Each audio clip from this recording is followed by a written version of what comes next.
Going to be a great honor for me. And what I wanted to add to Cheryl's announcement was that I know Rob Freeman because he and I did 6 days with Stephen Greer in Durango, Colorado, CE5, and Rob is from Canada. It's amazing. He's amazing, his group, so I highly recommend that. Speaking of sightings, contact, because that's what everybody wants to know about. Grant Cameron has a real treat for you. You know, he's the one, whenever I do a radio show, they always say, who do you admire? And who are the people you admire the most? And I always say, I admire people who change their minds. In other words, Grant has spent most of his life, nuts and bolts like me, working on presidential UFO, and he does get involved. I don't know if he's going to say anything about the Tom DeLonge thing. He gets involved with that, but he has shifted to the final, say, bottom line on ufology, which is consciousness. So it's really easy to have a dialogue or talk to Grant because we're on the same wavelength. And he is brilliant, and everybody can't get enough of him. And if we had time, we'd have him for 3 hours. Okay, but next year he's coming back, and maybe we will put him for 3 hours. Okay, so may I introduce to you one of my closest friends and a man I really admire, Grant Cameron from Canada. Thank you, Paula. Thank you. Beautiful. Thank you, Paula. I really appreciate the invite from Paula. It was late, but it was timely because what I'm going to tell you about today is a new story. This is a field I'm always trying to get out of. I'm always trying to say, okay, I want to go to consciousness. And every time it's like, no, one more, drag you down one more rabbit hole. This is a story I've only worked on for the last year.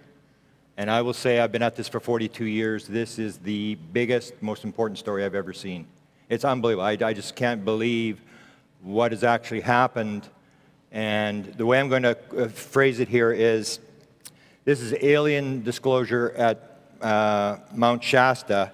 And then the second part, which I'm going to talk a lot about, the circus and the message. And I firmly believe that is going to be the end of the presentation. And I'm going to define what this is, and I actually believe this is going on. The first thing I want to say about this, hang on. First thing I want to say about this is the number of synchronicities. We just had another one about 45 minutes ago. My associate and I were having lunch. She told me about another one.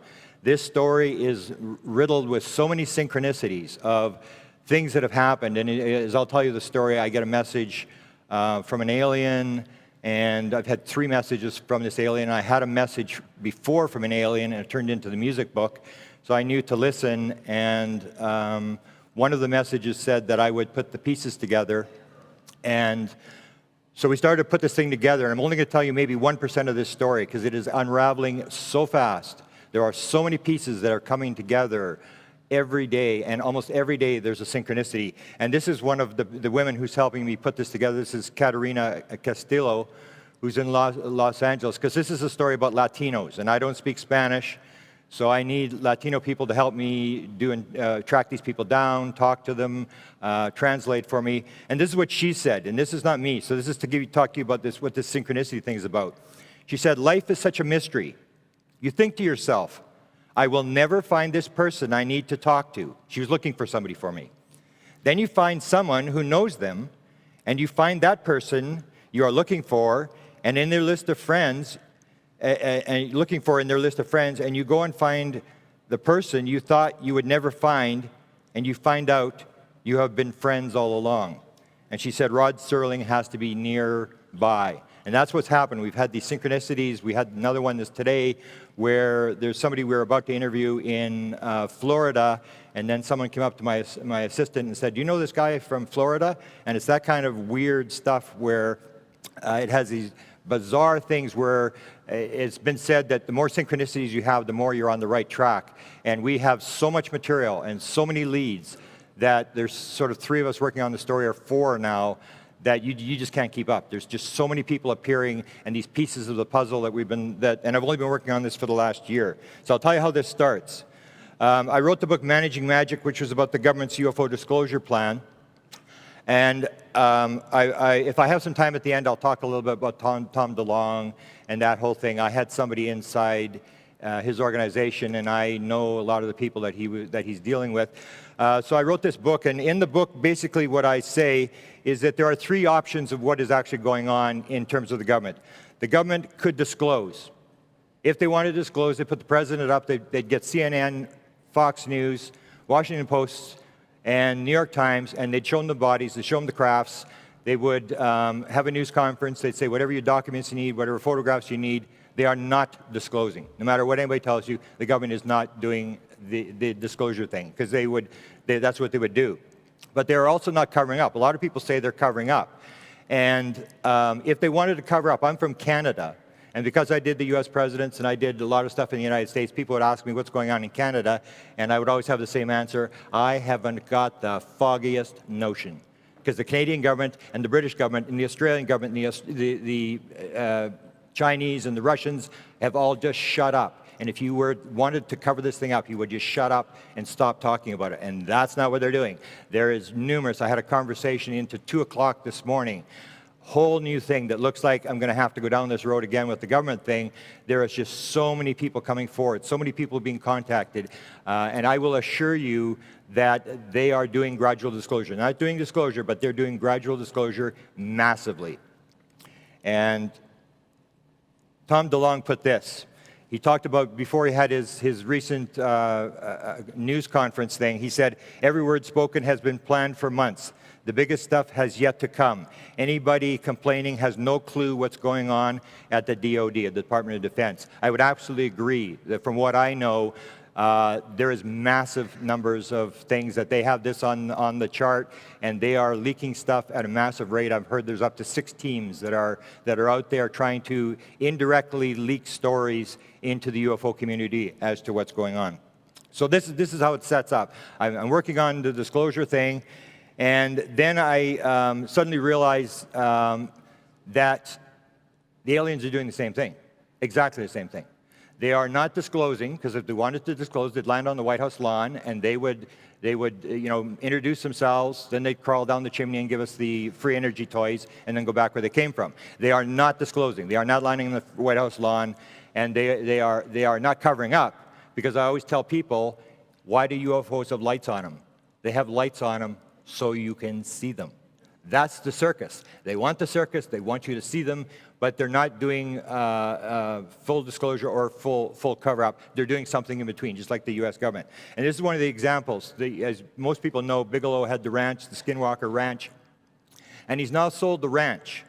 And they had the best money, because you'll hear these projects. We're going to set up this project, we're going to study UFOs, we're going to track them, we're going to do this, we're going to do that. Well, Bigelow had the most money of anybody.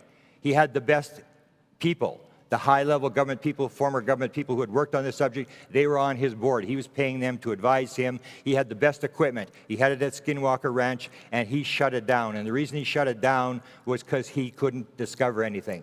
If you listen to John Alexander talk about it, John Alexander will say they not only knew what we were doing, they knew what we were about to do, and stuff would happen on camera, and we just could not track the phenomena. They were way ahead of us in terms of trying to track the phenomena. So this gave me the idea that maybe they don't want to disclose. Maybe they're doing this gradual acclimatization, this gradual disclosure type thing, because the ranch has been sold because they really couldn't discover anything, and they just basically gave up trying to study the phenomena, and they had the equipment.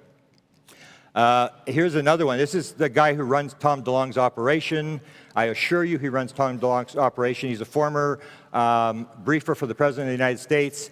He's an equivalent in the civilian service of a 2-star general.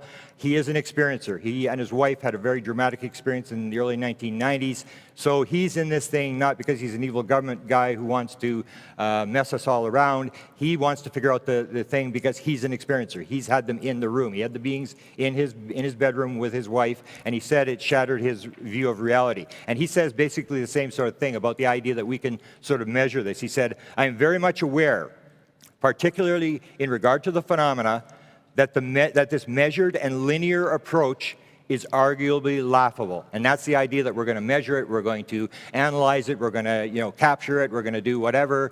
And he said, this is laughable. He said, how do you make sense of it when there does not appear to be any there? The phenomena seems to be working on another level. Consciousness, multidimensional. So he's basically saying, we have no idea. And at one point, he was asked by somebody, who's running the show?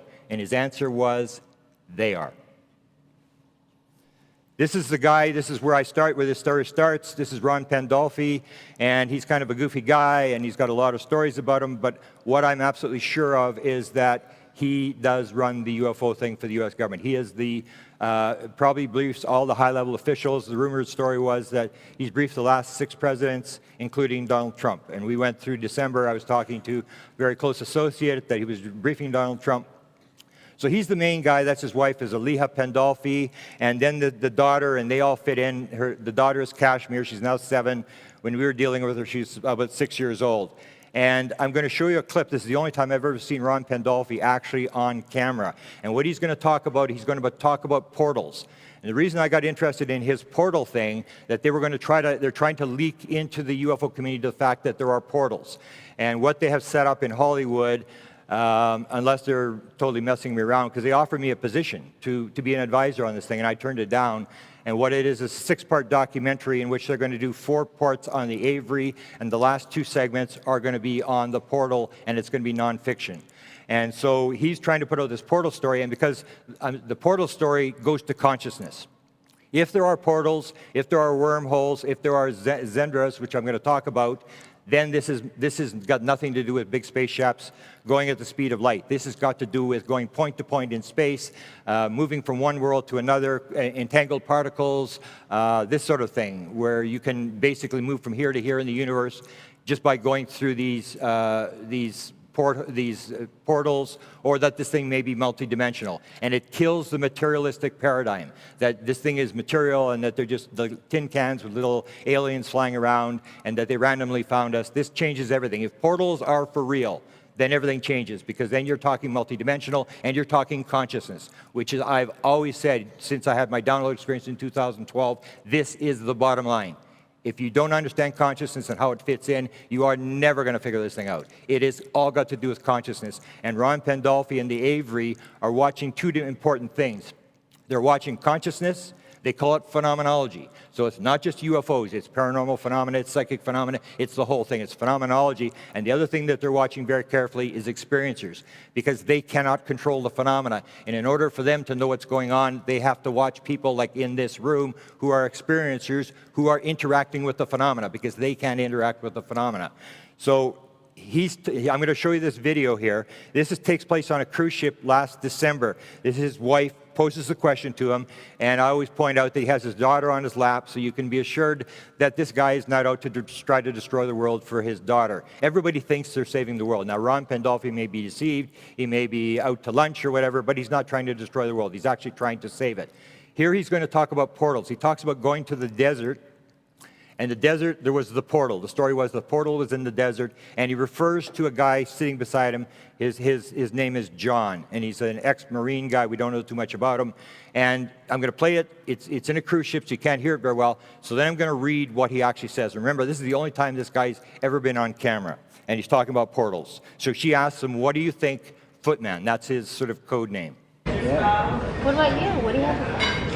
Well, I think thousands of years people have speculated about what it's like to enter the heaven and another world. Now we're about on the cusp of a breakthrough when the door is about to open. And John's next major adventure is the desert, accompanied by 3 people sitting here. We'll bring them through that doorway into that next world and then back. Are you Okay, now you got to remember this is maybe the head guy. So here's what he says. For thousands of years, people have speculated about what it's like to enter into the entrance to another world. Now we are on the cusp of a breakthrough where the door is about to open. John's next adventure to the desert, this is to the portal, he will be joined by a couple of people sitting here, which will bring them through the doorway and into the next world and then back again. So he's basically talking about this portal, and this story has sort of stalled out. This story that there's this portal. We can't get too many details on this sort of thing. So this is how it starts. I'm studying portals. I'm following Ron Pandolfi. I'm following this portal story. Who's going to? There was a story that Firmage was going to be involved. Firmage is working on portals, and I'm trying to track where's the portal. How does the portal work? How are they going to release this sort of story? And then I get involved with the Latino story about the planet Apu. This is how it happens. This is one of these bizarre synchronicities.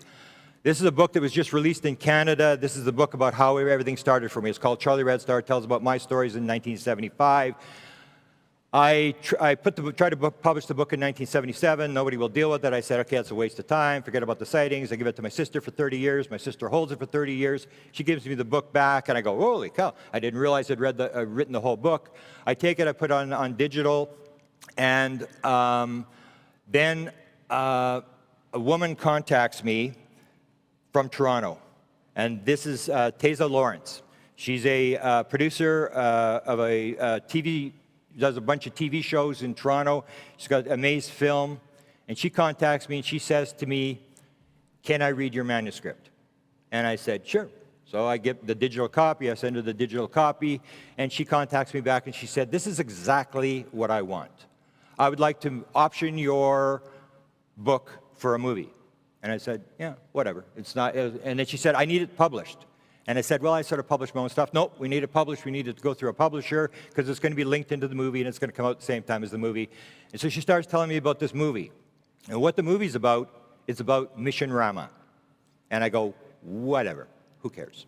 And so she tells me the whole story and she says, we got this thing and it's the most amazing story and I want to do this movie, but we can't finance the thing in Canada. Nobody will finance the thing. So what I'm going to do is I'm going to take your book and we're going to have a reporter. We're going to change you to a reporter, and the reporter is going to be running around Carmen, Manitoba, Canada, where this all happened. He's going to be looking at these sightings and what happened, and then he's going to suddenly discover Rama, and they're going to Peru, and that's how we're going to get the movie financed. So I said, whatever, you pay your option, I don't care. Do whatever movie you want to do.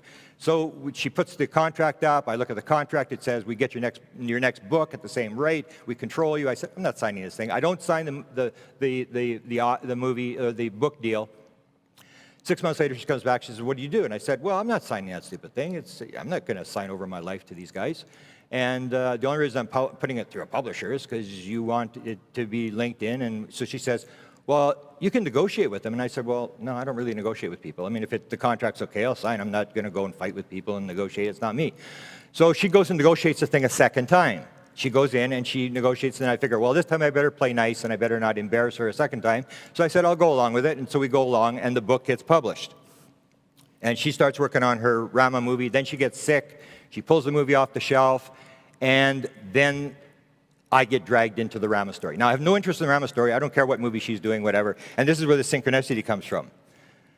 Just a weird story about Teza to show you how weird this stuff gets. Teza has when she first had this thing, she said, she was talking about UFO. She'd never been to a UFO conference. So I said, come to UFO Congress. It was just going to happen a couple of days later. She gets a plane ticket. She goes down there, and they have this session in a room. And it's kind of a weird story, so I want to tell it. She's in this room, and they got this board. Some of the people that were in the room are in this room. And they're doing this sort of a thing, and they're contacting this alien or whatever they're doing, whatever. And all of a sudden, the board sort of says, we want to talk to Nanteza. And they look around, and they go, who's Nanteza? And Teza goes, that's me. And they say, you're Nanteza? She said, yeah, that's my name, but I don't use Nanteza because it's such a weird name. I just call myself Teza. So they start talking, and there's communication going between whatever's the intelligence is and Teza. And then they say, okay, let's ask questions about something else. And then the board goes, no, we want to talk to Nanteza. We invited her here. And so when Teza got into this thing, she's like, holy cow, this is just this weird world of ufology. But she drops the movie, and then this is one of my assistants, Katerina. Katerina helps me with a lot of my stuff, and she's very busy. She works for a law firm in Los Angeles. Really doesn't have the time, but anything I've ever asked her to do, she has done for me. And she got into Ricardo Gonzalez, who's an experiencer who would come to Mount Shasta every year. And she said to me, oh, they're having this world meditation at Mount Shasta, and you should come. This is fantastic. And I'm going, I got nothing against meditation. I got nothing against world peace. But I don't really think I want to go and sit on a mountain and meditate for world peace. And she's saying, oh, it's so important. And I figured, well, she'd always done anything I'd asked her to do, she had done. So I said, okay, I'll go sit on a mountain and meditate for world peace. Fine. Really not interested, but because Katerina wants to do this, I'll go along with this. So we leave in August, and this is when the story really begins. We leave in August, and we're going to Mount Shasta. And here's Ricardo. He has his sessions there, and I think there was about 140, 150 people there, and they come from all around the world. It's kind of bizarre how we sort of messed up the world, and then these Latinos come from around the world, and they pray for world peace to try to get us out of the mess that we got us into. And so he runs these sessions every year, and they have what are called program sightings. You heard about them earlier today. And that's one of the terms they use. And this is an important term to know. It's a program sighting, but it's different than a CE5. Because a program sighting involves an antenna, and I'll get into this in a minute. But there's a prediction of a location and an exact time when this thing is going to take place, and it's called a program sighting. And they had them in 2012, 13, 14, 15, and 2017, I get involved in a program sighting. And this is where the circus comes in. This is where they want to do the circus thing. And there's a circus and a message. And this is the important thing because there was a sort of debate broke out. When I first got the message, I put on Facebook, and this discussion came, should we be talking about the world peace meditation, or should we be talking about the circus of the program sighting? And I sort of agreed, but then I realized, like, no, this is what they want.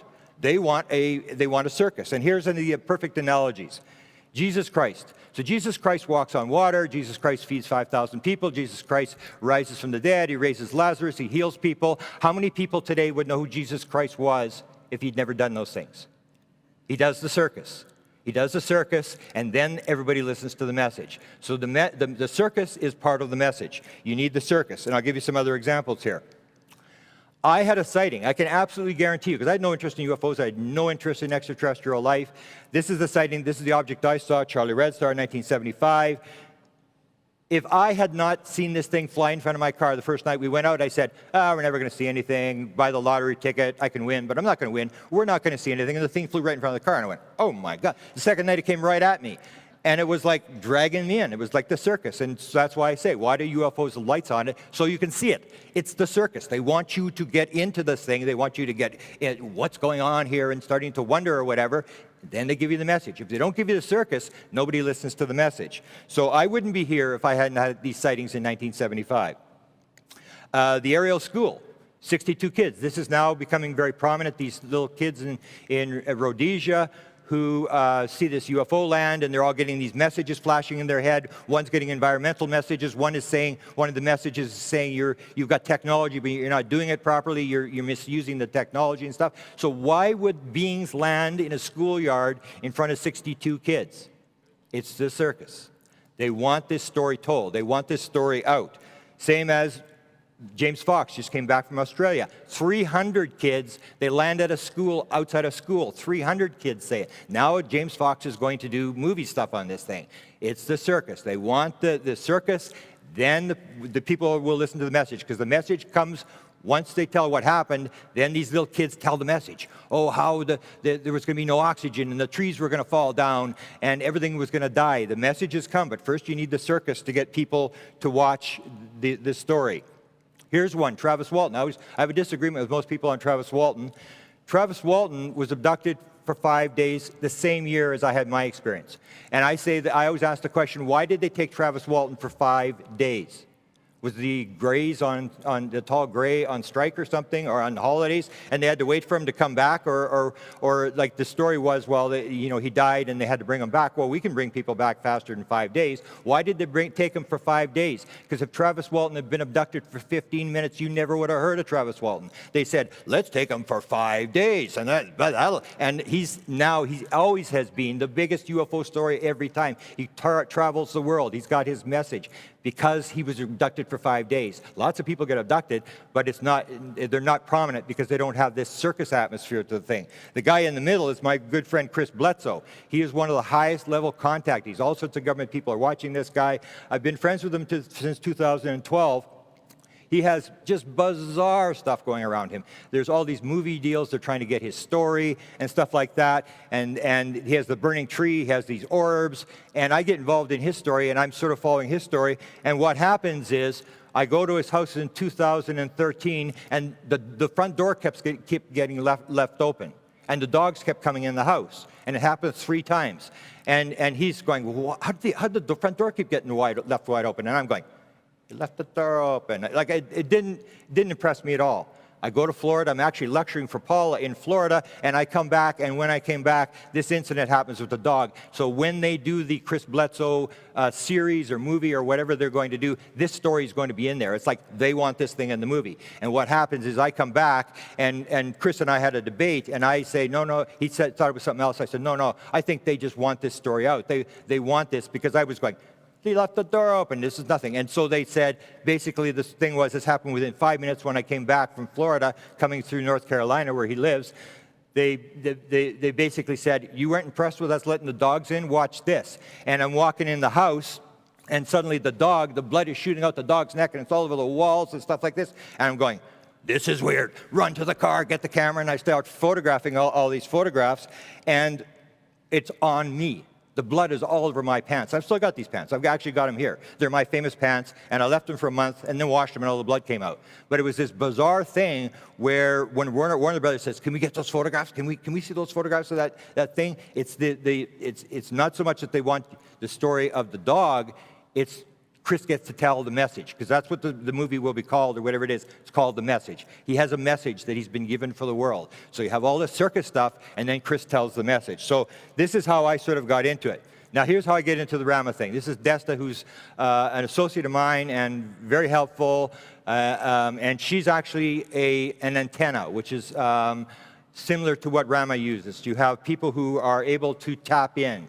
You're able to tap into the outside, to the message, bring it in, send, receive. We might call them highly psychic people who can channel. They're able to open the door, open the portal, hack the computer, get into the other world, whatever you want. So here we are, Desta and I are coming to Mount Shasta. We're going to meditate for world peace. And we're on the road, and she's got her famous cell phone here where the message comes. We're going across the Nevada desert, and all of a sudden her cell phone rings. And on the phone is Katerina, and Katerina says, we got a message here from Paula Harris, and it's from Ricardo Gonzalez from Antarel. Antarel knows Grant is coming to the mountain, and Grant is to know that there will be a program sighting on Saturday night, and he's to let people know. So I put this on my Facebook. I start the fasting thing. I figure, well, I better play the game. So I do the whole thing, and I figure, well, let's see what's going to happen here. And again, because I had got a message once before through Chris Bledsoe from his people that the message is in the music. So I knew to at least play the game. So we go along. We get the message, and as I said, Desta is what I refer to as an antenna that she can send and receive, and she's actually now put out a book, and it's actually just been released like today, yesterday. It's up, and it's on a bunch of messages she got. And the reason I got in contact with her is she would tell me I was doing downloads, and I've got some of my inspired books. I did a whole book on inspiration, people who are able to tap in music, art, Nobel Prizes, and they're able to pop this stuff into their head, and you think that they invented it. No, they didn't invent it. They got it in a dream, stuff like that. So she had gotten this stuff, and then she started getting these messages, and some of them actually fit into the Rama thing. When this thing happened, some of the stuff that she had channeled came through these messages, and I'm going, this is weird. I said, you should do a book. She said, no, I don't want to do a book. I said, no, you should do a book. You should just put all these channel messages, and maybe it means something for somebody else. And then she said, no, I really don't want to be in the front lines. I don't really want to do a book. And I said, well, ask whoever it is you're talking to, ask them. And they asked, and they said, oh, yeah, you got to do a book. So she's put out the book. But this is an important part of this whole Rama story, is that you have these predictions of when the sighting will take place. So here we are, we're at Mount Shasta, there's Katerina and there's Desta, and we're there, and this whole experience starts. August the 18th to the 20th, the event occurs on the 19th. Ricardo's having his meditation things. I don't know what's going on, it's all Spanish. It's like meditating. I'm sort of listening to these people talk, and I'm not really understanding what anybody's saying, and really don't really care. So here's before the event takes place. This is an aerial shot that was taken with one of the drones. And you can see the campsite, and you can see sort of in the middle there's a circle. So what we do is they gather in the circle on when the programmed event is taking place, and this huge circle of people, and it's across this field. I'll show you. Across this field is where these events take place. And this is where Paula led me into this. And I say, whatever happens in Paula's life, I will say that she was involved in what I think is one of the most important stories of all times. And here's the circle from the top just before the event takes place on the Saturday night. And you can see across the field. This is called the sand flats. And the trees really don't grow on this sandy area. And the portal or zendra events take place on the edge of that forest. So just to give you a perspective of where we are, we're up 4,000 feet on Mount Shasta. And then it comes to Saturday night. And here's Enrique. Enrique's across the road. And he's got an English group, and he's doing Rama protocol training. And so it's like two football teams. There's our meditation people on this side, and his meditation people on that side. And I didn't even really realize. They said, it's this Enrique guy, and I go, I don't know, I never knew who he was, whatever. So I took some pictures of them, and they're busy in the field, and they're doing their practices and meditations and stuff like that. And this is set up. So it comes to Saturday night, and this is what it looks like in Mount Shasta Saturday night. You cannot see your hand in front of your face. It is absolutely black. I mean, it's just totally black. And then the event starts. And this is where it comes down to the antennas. There was actually two antennas that got this. One was Ricardo, and the other was a woman who's off the record. But she actually shows me the message. And you can see on the bottom, it says 2133. She gets this message the day before. So everybody knows there's program sighting between 9 and 10, but both her and Ricardo pick up the fact that it's going to be at 9:33. So we go there, the thing starts, and here's Katerina explaining. This is what happens. I didn't know about the 933. Apparently Ricardo did. And so at 9:33, Ricardo, I remember you were already looking up. You had already sort of been looking up. We were all looking up. And Ricardo then says, ahí están. Or I thought he said, ahí están, ahí. And he pointed his laser, or someone pointed their laser. I don't even really remember if it was Ricardo. And we look up, and as I look at the location of where he's pointing, I'm like, holy shit, it's right above ground. And then where we're sitting, I saw it do a little blue. It was a blue, like a spark of, like we're here. And then I was like, people kept looking up, right? And then my neck, and one of the times I kept looking up, I see this huge, another blue flash, but this blue flash was really big. It was like, and it was like, wow. And then and after that flash, everybody was like, yay, everybody was all excited. I think there were a few people said, I heard some people say that they had seen flashes up to 7 or 8 times. I think I saw maybe 3 or 4, but I remember the one particular flash that was really big. And I missed the big flash, but I did remember the people. It was like, people cheering. I was like, holy cow. But you still don't know that's the event. And then what happens, as soon as that happens, and I'm thinking, well, that's kind of weird, but I mean, I saw stuff up close in 75. And then what happens is Ricardo gets his book. And this is another part of this sort of, when I laid this out, when I finally write this out, one of the part is that there's this automatic writing.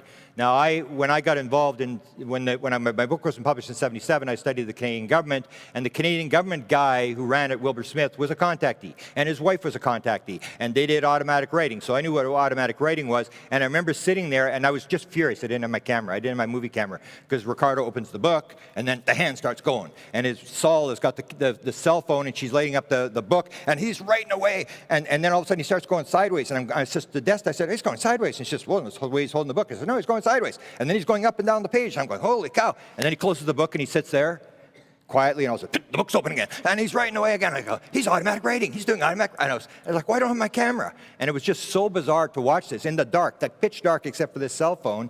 And this is one from the 1950s. And if you go, there's a documentary on the internet called UFOs It Has Begun. It was done in 1979, and you will actually see the story related to this automatic writing. This was the woman that was giving material to the Canadian government. She lived in Elliott, Maine, and she actually taught the CIA how to channel an alien. And if you go to the documentary called UFOs That Has Begun, you'll see Robert Friend from Project Blue Book actually tell the story of how they bring this UFO, this flying saucer flies by the window over top of the Capitol in Washington, D.C. And you can see this automatic writing at the top. You can see her writing is very different, and then all of a sudden, AFA, who is the alien that the Canadians were dealing with, and they were going to land at a base in Canada, that this communication was going back with this alien by AFA. So I knew about automatic writing, and I knew that it was legitimate, that the Canadians had used this, and that Wilbur Smith's wife could do automatic writing and stuff like this. And so that was part of the whole thing. Now, the reactions to this, I sort of thought myself, you know, like, oh my, because I had the same thing. When I looked up, I go, oh, this is going to sound really egotistical. This thing looks like it's right over my head. And I'm thinking, no, it can't be over my head. It's got to be over the group. It's got to be over Mount Shasta. It can't be over my head. And then I'm looking, no, it looks like it's right over my head. And then I'm thinking, why did they just flash? I mean, couldn't they have done something better than that? Couldn't they have done a little more of a flash? Because I'm thinking, like, I'm kind of prominent, so everybody's going to say, oh, you saw a satellite. So I did all the research on the satellite, and I will release it. You can actually track. There's no way it was a satellite. We know exactly where the satellites were and all this kind of stuff. So these are the kind of reactions that I anticipated from this whole thing. Now, the zendras, as I started going into the story, I realized there was all sorts of, this isn't just Shasta. There was 1994, there was 50 people went through Mount Shasta, including a United Airlines pilot. 2008 was one that I think I'm the only one that knows about. In Mount Shasta. 2009, I'm going to show you in a minute, that was 125 people went through this portal zendra thing. 2014, 2015, and as I said, this story is so big, I'm just going to show you a little bit from 2014, Paula's experience, and then just one little clip from 2015. So these things are this is the one, Sixto has this in one of his lectures. This is 2009, here's a zendra, Uruguay, 2009. This is where 125 people, and I started to track these people down. I got 100 pages of notes of people who made their reports as to what happened. And now I've got all these Spanish people, and we're going to track these people down, and we're going to try to interview these people as to what happened there. And so this is a major thing. It's not just like one person saw a UFO. This is like piles of people who had an experience and a message and saw aliens and all this kind of stuff. So here's a video of this zendra.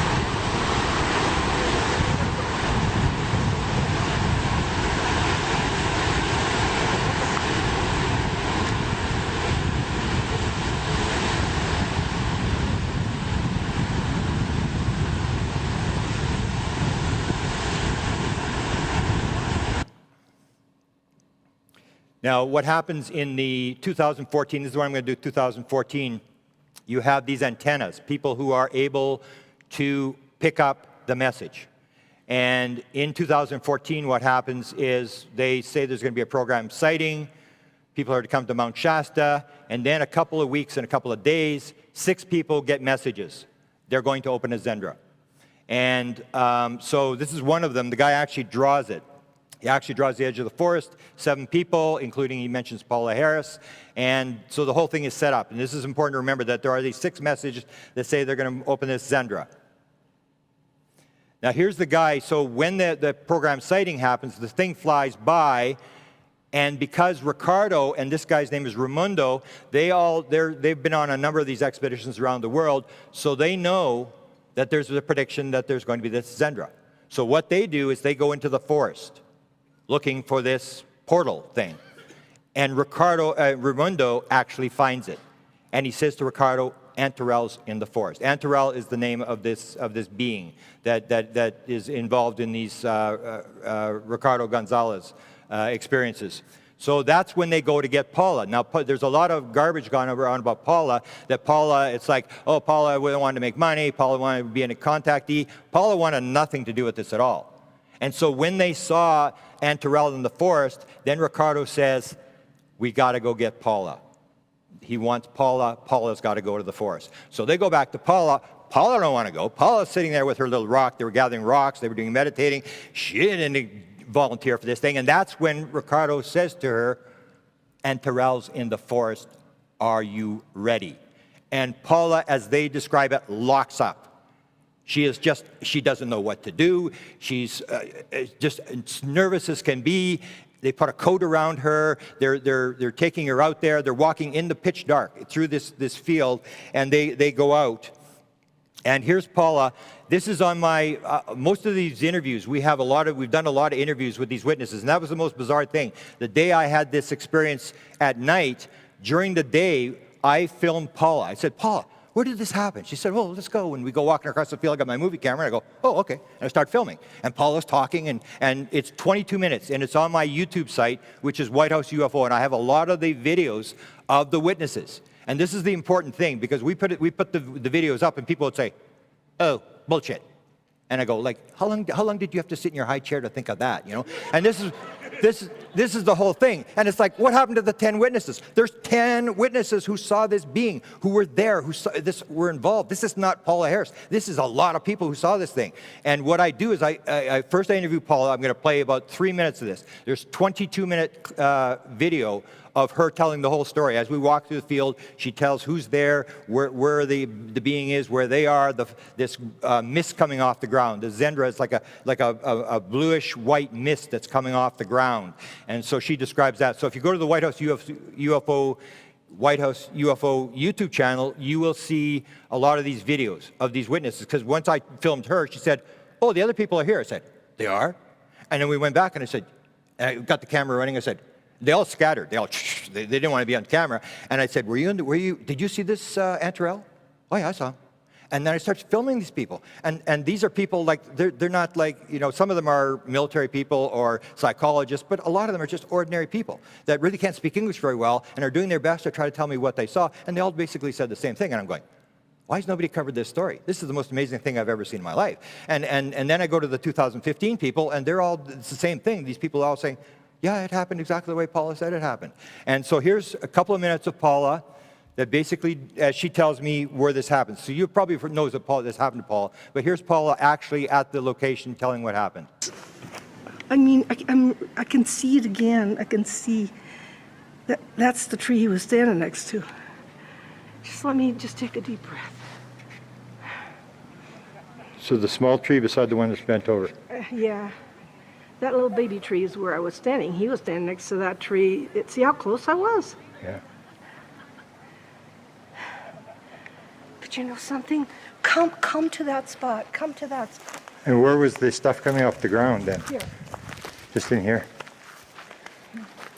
Baby tree. What I call the baby tree.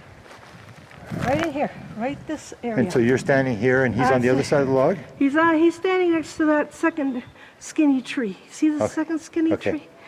Yeah. I can't walk over there, but can you see it? Yeah. It's pretty straight. And he was standing pretty straight. He was standing against it. Because I remember thinking the tree was really straight, but he was straight too. And then I remember, what's her name? Sola's over here with her arms outstretched, walking towards him. So that's how far away I was. I did not move from this tree. I did not move from this. I had no, I didn't know what to do. And my translator, Karina, was standing right there. So she... Well, she was here too. I didn't know that. Karina was standing there. I was holding hands, and then I had to let go with Siyapa and Mercedes.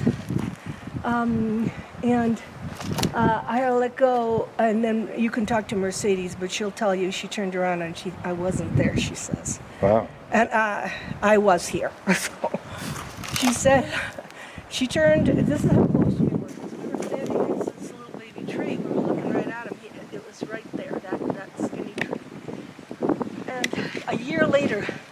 Mercedes said that she turned to the side and I wasn't there, but I mean, I can honestly tell you there was no way that I wasn't there. And also, I could hear him speak from here. I could hear him talk. It was like an echo. He was talking right, like I was opposite him, so he was like right there, and it was an echo. It was like a bullhorn.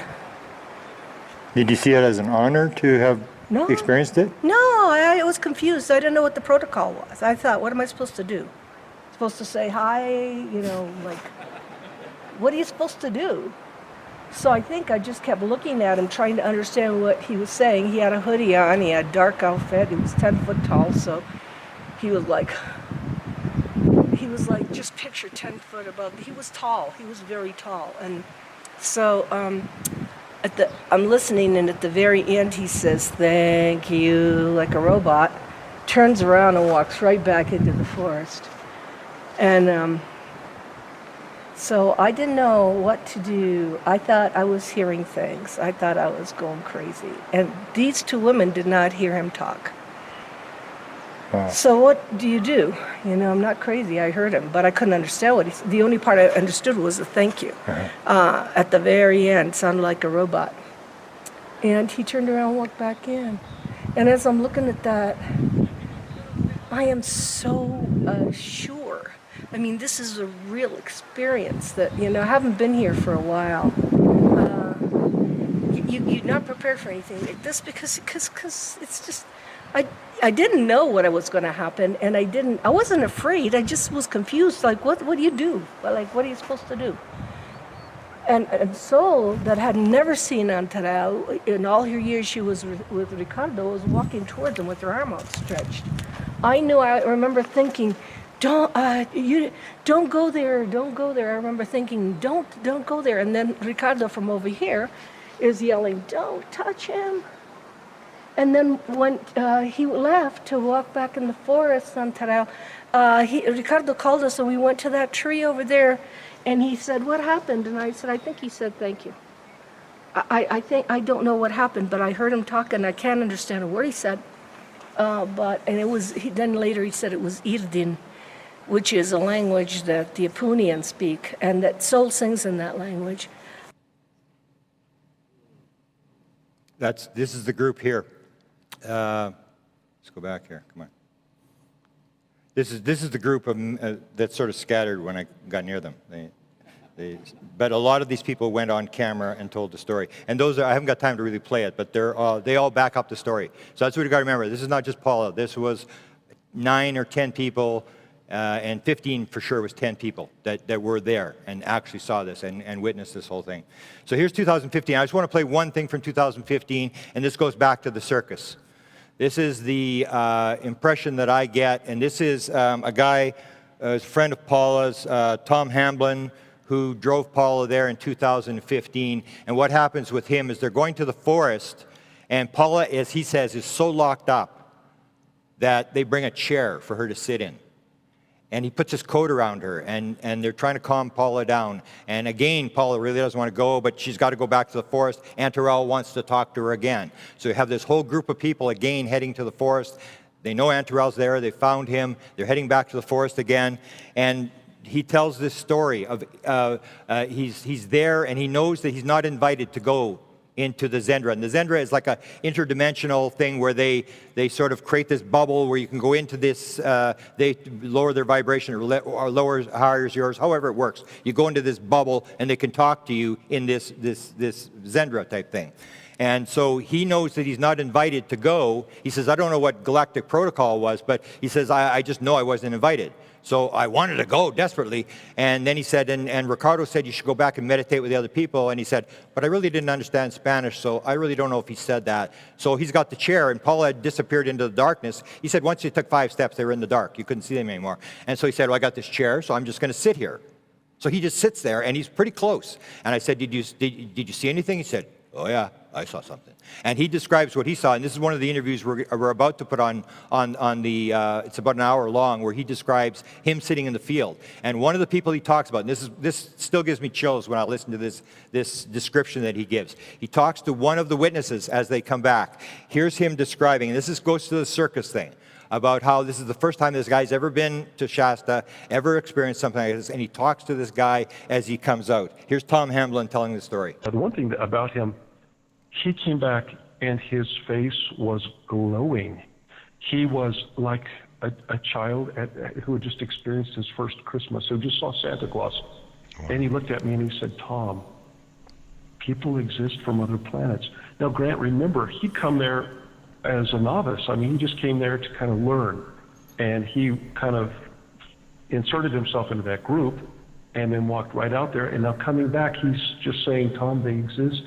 And he was one of the first of the first group that came back, because Ricardo and Paula came back afterwards alone, walking behind the group, and Sol would have been with the first group that walked out of the woods. And so, but you know, he said they exist, they're real. I saw them.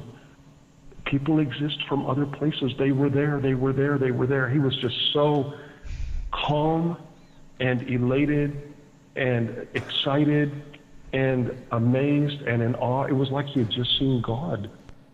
It was just like he had just seen God. He was that blown away. And this is what happens. Then the experiences start for this fellow, but they get in, you see this, and you're hooked. And then you get the message. Then you start spreading the message. And then you're involved in this thing. Whereas if you didn't see the circus, you wouldn't be that much involved in this sort of thing. Now, I think I'm going to skip the next couple, and this comes to the theory that I have that they aren't going to do contact. I'm going to skip over, there's a clip by Enrique and one by Stephen Greer, but I'm going to sort of skip over the thing where, because we're running short of time, but basically what it comes down to is that I don't think there's ever going to be a landing on the White House lawn, at least not now, because this is not about contact. This is about gradual contact. This is not about disclosure. This is about gradual disclosure. If they wanted to land on the White House lawn, tell us what's going on, they would do it. They're doing this circus thing where they're showing themselves, they're giving the messages, people from the bottom up are running around with these messages, and they're raising consciousness. So Enrique had brought this up, and then there's a clip from Stephen Greer where the Secretary General is abducted and given a message that there should be no disclosure, that the American government, we'd heard the story many times, at the end of when the Soviet Union fell, we're actually going to disclose. And then they basically call it off. And the idea was that the alien said not to disclose. So I'm going to clip over those, and I want to go to, hang on. Oh, I'll play this one. This is Don Oscar, who's an associate of Sixto, and they talk about this heat, this bizarre thing with heat. And there's one that involves Sixto here, and then one involves Ricardo, the same sort of thing that is very bizarre when you hear this heat that's involved inside one of these multi-dimensional zendras. So here's him talking about Sixto going through one many years ago. And if you look at this zendra from the side, it is but maybe a half of an inch in thickness, yet it is 30 feet in height and about, I'd say, 40 feet in length. So Sixto steps in with his right foot, and little by little his body starts to disappear, and poof, he's gone. All of a sudden we see this zendra coming back. Oh, I forgot to tell you, once he went through, the zendra disappeared, right? Yeah. And then all of a sudden we see this, without the three craft that were there beaming those three rays that created the original portal, there were no craft, but all of a sudden this portal starts to appear right before our eyes, and here comes Sixto wobbling out of the place. All this, I totally disheveled. He looked like a hobo that had lived under a bridge for months, and he had the growth of the beard of the equivalent of at least a week. Oh, for sakes. Like he had been gone for at least a week. And he's gone 9 hours. His eyes were all discombobulated. He had that characteristic burn, you know, that erysipelas, that reddening of the flesh. So he had been exposed to some high levels of cesium crystal radioactivity. It's not like the radioactive cesium we have on Earth. Now here's Tom Hamblin talking about last year, and Paula was at this one as well. the Atacama Desert where Ricardo goes for an hour and a half and comes back, and you hear the same sort of similarities about how he appeared. So Ricardo wanders off. He goes, and he came back, and we've sat there for quite a while, for maybe an hour, hour and a half. It was a while. But he came back, and Ricardo looked like he was in the same trance that Diego Barrera had been in when Diego walked past me in the field up in Mount Shasta in California. He came back and he looked drained, absolutely drained. So Ricardo was there, and people were, they're very respectful of him, very loving, very kind, and they were hugging him and so forth. I went up and gave him a hug, and oh my goodness, I hugged him, and he put his face against mine, so he touched my cheekbone, and my ear. And I gave him a hug, and he said something nice, polite to me. Grant, where he touched me on my cheek and my cheekbone and my ear burned for the rest of the evening. Burned like a radiation burn. I mean, it burned. It didn't hurt. It felt like a very defined fever, if you will, in my ear, and on exactly where he had touched. Now, I'm going to go to the end here. Okay. This is the group. Oh, hang on. And I remember. Okay, this is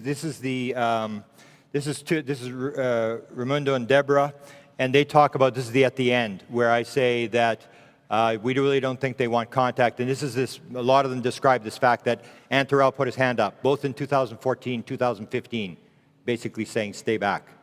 And Ricardo yells, don't touch him, because Saul wanted to go in and hug him. So here's them talking about this. Oh, no, never, not. No, I was like, she can't, just realize, because it's another reality. It's another dimension. It's another reality. It isn't normal. It isn't a normal reality. It's like seeing ghosts. When you see a ghost. They do something with, they mix two different lines of time in the same place. Oh, the two timelines. Do you remember? Because they are in different line time with us. Okay, so I'll leave it at that. And I want to go to the end here. So basically, if they're on two different timelines, if they're in different dimensions, they can't just land on the White House lawn and talk to us, because they're in different worlds. We don't vibrate the same as they do. And one of the things that I say, another reason I get into this materialism thing, that they won't be making direct contact, is for the following things. The whole materialism thing. You get a lot of them appearing 2015. For some people, Antarel appeared like a hologram. So you start looking at the UFO phenomena, it's much less physical than you think it is. You think it's physical aliens, but sometimes it's balls of light that turn into aliens, or it's people that appear like holograms. It's not, the material paradigm starts to fall apart. This is not physical aliens who are flying through time and space. Metals, you get the idea that they're coming here to steal our metals. I always say, have you ever, show me an experience where someone talks about an alien with jewelry. They have no interest in our metals, man. And so that's the whole thing. They don't seem to have anything material about it. They don't have any jewelry. They don't have any designer clothes. They don't have any fancy furniture. There's no chandeliers inside the craft. They only have what they want. And the economics, I'll leave that for just a second. And you have the whole idea with the economics is that they are not capitalists. They work like a hive. It's called like the hive mentality, where you put into the experience what you can contribute, take out only what you need, whereas the capitalist thing is you take out as much as you can get, and you get a lawyer and an accountant, and you put back in as little taxes as you can. That's how it works. They are exactly the opposite. It is not. So one of the problems you're going to have in America is when they land, you're going to have a situation where you think that we got problems with immigrants in the United States. You wait until they get these guys who are hive, where there are no homeless aliens, there are no billionaire aliens, where everybody's the same, and you basically get a situation that Donald Trump Jr. put out about where he says he's going to steal part of his kid's candy from Halloween and give it to some kid who didn't go out on Halloween just to teach his kid about socialism.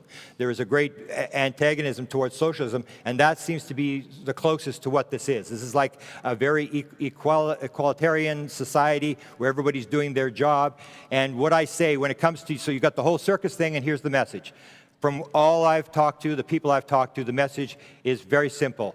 They want you to know that everything is connected. Everything is one. You are one with the universe. And that if you get rid of the concept, the belief in evil, or the belief in separation, everything that you believe that's evil will disappear. The things of evil come from the belief that we're separate, that we're random particles, and that's the first part of the message. And the second part of the message is the words of the famous musician John Lennon, who said, "Love is the answer. Now what was the question?" Thank you.